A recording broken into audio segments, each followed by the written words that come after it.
everyone hungry after a long boat ride, one of our crew caught our evening meal in the flooded reception area, using the most amazing fishing technique I've ever seen.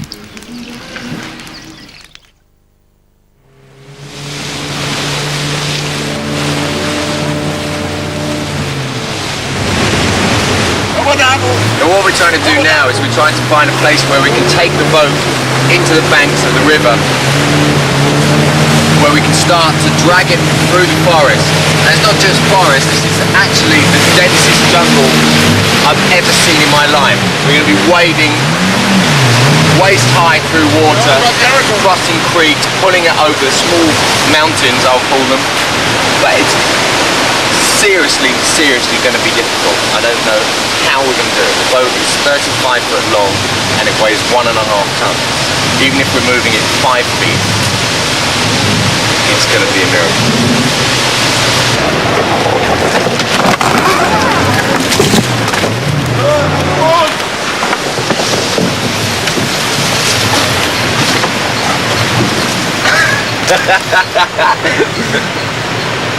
I told you, it's going to be ridiculous.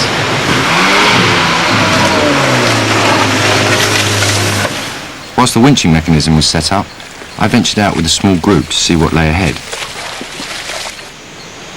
How we're supposed to get it through here, I've got no idea.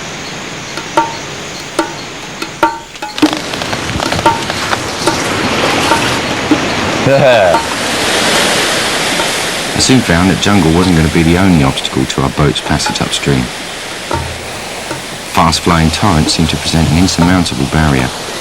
I can actually feel this log moving.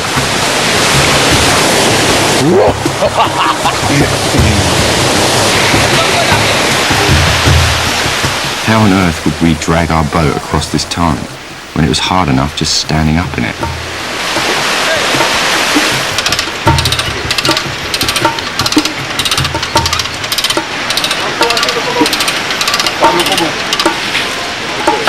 So there's no doing it basically? No doing. I mean, it looked like it might even rip the front of the boat off as well. If there were any possible way to make it happen, we would, because we don't have any alternative.